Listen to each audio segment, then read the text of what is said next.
बहू। चाइनीज बहू हमारी याद तो है ना आपको? भूले तो नहीं ना? हाँ भाई, थोड़ी देर में ही सही, लेकिन चाइनीज बहू की कहानी आ ही गई। क्या हो रहा है ये देश में? चाइना ने तो आतंक ही मचा रखा है। अरे क्या हो गया? क्यों चाइना को कोसता रहता है? भूल मत, तेरी ससुराल चाइना की ही है। हाँ माँ, पर ये देखना, लड़ाई झगड़े, ये बीमारी, ऊपर से ये देश कितना चालाक है। अंदर न जाने क्या क्या करता रहता है। तभी अंदर से बहू की चिल्लाने की आवाज आती है। अरे क्या हो गया बहू? क्यों चिल्ला रही है? माँ जी, ये देखिए, ये रूस ने यूक्रेन की हालत क्या कर दी है। ऊपर से चाइना में दोबारा लॉकडाउन लग गया है। माँ जी, अब क्या किया जाए? अरे तो तुम लोगों को क्या परेशानी हो रही है? मैं तो यही नहीं समझ पा रही हूँ। वो क्या है ना माँ, हम लोग चाइना जाने की सोच रहे थे। सांगसू के भाई की शादी है। तो क्या? अरे कौन सा उन लोगों के यहाँ भाई घोड़ी चढ़ता है जो बहन काजल लगाकर नेक लगी? माँ जी, उसकी आंखें बहुत छोटी छोटी है, उसमें या तो पुतली रह सकती है या काजल। साले की पुतली निकाल कर काजल लगा दो, अंधा कहीं का। क्या क्या बोला तुम मेरे भाई के बारे में? अरे नहीं नहीं बहू, वो तो बोल रहा था कि तुझे नेग मिल जाएगा। बहन है ना तू उसकी। नहीं नहीं माँ जी, मैं सब समझती, ये मेरे भाई का मजाक बनाते रही थी। कितना सीधा है मेरा भाई, बिल्कुल छिपकली जैसा। नहीं नहीं बहू, सीधा गाय जैसा होता है। सही पकड़े हैं माँ जी। हाँ, तो मेरे भाई की शादी है, मैं चाइना जरूर जाऊंगी। तभी एक पड़ोसन आ जाती है। अरे नहीं नहीं बहू, तू कहीं ना जा, हम लोगों का मन कैसे लगेगा तेरे बिना। ले बहू, तेरे भाई के लिए ये शॉल रख ले, हमारी तरफ से गिफ्ट कर देना। अरे सब कितने अच्छे हैं।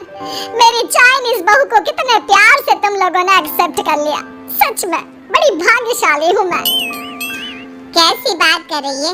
ये तो हम लोगों के देश की खूबसूरती है कि हर किसी को दिल से अपना लेते हैं, बस वो भी दिल से हमें अपना समझे।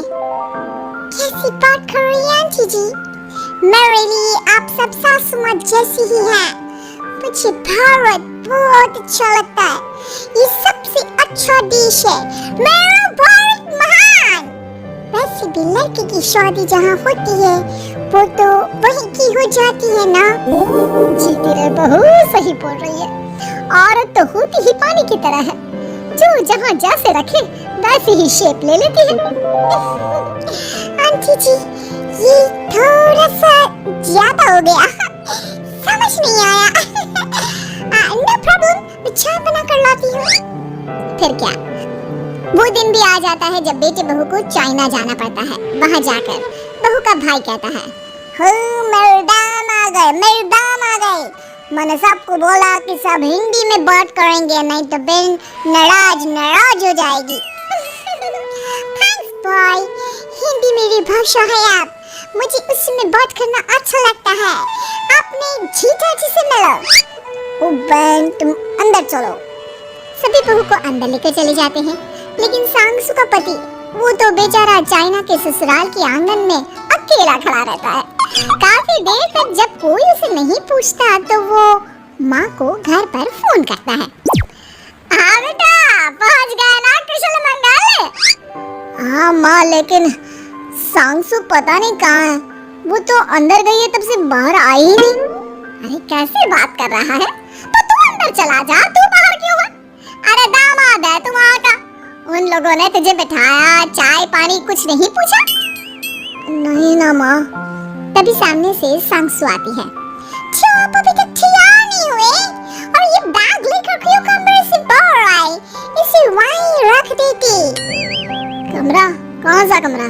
अरे कैसी बात कर रही हो? जब से तुम अंदर गई हो मैं बाहर ही तो खड़ा हूँ। बहू को बहुत हैरानी होती है और गुस्सा भी आता है। तभी उसका भाई और माँ आ जाते हैं। अंदर खाना लग गया है। पहले ये बताओ कि मेरे पति को किसी ने खाना या पानी क्यों नहीं पूछा? वो भारत से ससुराल पहली बार आया है, वो भी मेरे कहने पर। उनकी इज्जत क्यों नहीं की? देख बेटी, तूने जबरदस्ती जिद में शादी की थी तो हम लोगों ने कर दी, लेकिन अब तुम ये सोचो, पूरी चाइना में मैं इस इंडियन को अपना दामाद बताऊं? So sorry। हाँ संगसु, और तुम भी चुप रहना, नहीं तो वो लोग मेरी शादी तोड़ देंगे। ओह, ऐसी बात है। कोई बात नहीं, मैं बाहर होटल में रह लेता हूँ, तुम वही करो जो ये लोग चाहते हैं। कैसी बात कर रहे हो? शादी के बाद पति जैसा भी हो, जो भी हो, पति होता है। वैसे भी तुम्हारे पूरे परिवार ने सबने बिना सोचे मेरा साथ दिया, मुझे एक्सेप्ट किया, प्यार किया। मैं अपने देश में आपको अकेला कैसे छोड़ सकती हूँ? ये हिंदी फिल्म का ड्रामा बंद करो, मैं अब ये बर्दाश्त नहीं करूँगी। चुपचाप अंदर चलो, नहीं तो ये शादी वादी यहीं खत्म करके इसे अकेला ही इंडिया जाना पड़ेगा। कैसी बात कर रही हो माँ? ये मेरे पति है नहीं था। हम लोगों ने यहाँ वकील को बुला लिया है, जिसके बाद अब तेरा तलाक करा के हम यहाँ के चाइनीज लड़के से तेरी शादी करा देंगे। अरे कैसी बात कर रहे हो? हम तो यहाँ तुम्हारी शादी के लिए आए थे। नहीं नहीं, मैं सांसू के बिना नहीं रह सकता हूँ। हाई वोल्टेज ड्रामा होने के बाद से ही सारा माहौल खराब हो जाता है कि तभी एक लड़की आती है। मैंने सारा इंतजाम कर दिया है, सांसू की शादी का मंडप परसों लग जाएगा। तब तक इसके पति को कमरे में बंद कर देते हैं। सभी सांसू के पति का हाथ बांध कर उसे कमरे में बंद कर देते हैं। ये क्या खानदानी है? आप लोग मेरे पति के साथ ऐसा नहीं कर सकते हैं। मैं किसी से शादी नहीं करूंगी, ये साफ बात है। पहले मैं अपनी शादी करूं, फिर तेरी भी शादी करवा दूंगा। सब कुछ तय हो जाता है, भाई की शादी हो जाती है। फिर वो दिन भी आ जाता है जब सांसू की शादी वो लोग जबरदस्ती करने के लिए उसे मंडप पर ले जाते हैं। ऐसा मत करो, ये मेरी बीवी है। मैं किसी से शादी नहीं करूंगी। कैसे नहीं करेगी शादी? शादी तो तेरा बाप भी करेगा। हो, मैं करूंगा शादी। प्लीज कोई मेरी शादी किसी अच्छा औरत से करवा दे। चाप, बिल्कुल चाप। फिर माँ सांसू और उसके पति से कहती है, तुम लोगों का बच्चा मेरी कैद में है।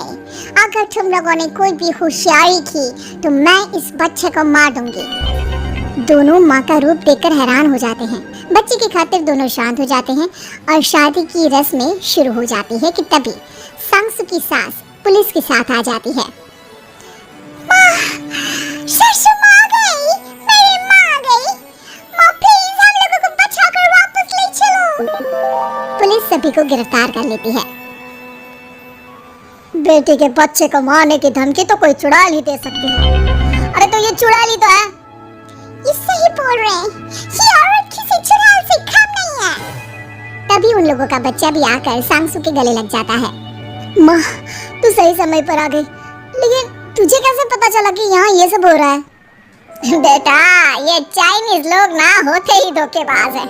इन लोगों पर मुझे भरोसा नहीं था, इसलिए मैंने तेरे फोन को हमेशा के लिए मेरे फोन से अटैच कर दिया था, जिससे तेरे आसपास होने वाली सारी बात मैं सुनती रहूं।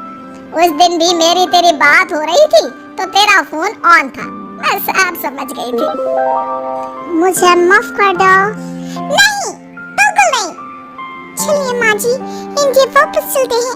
आज की बात में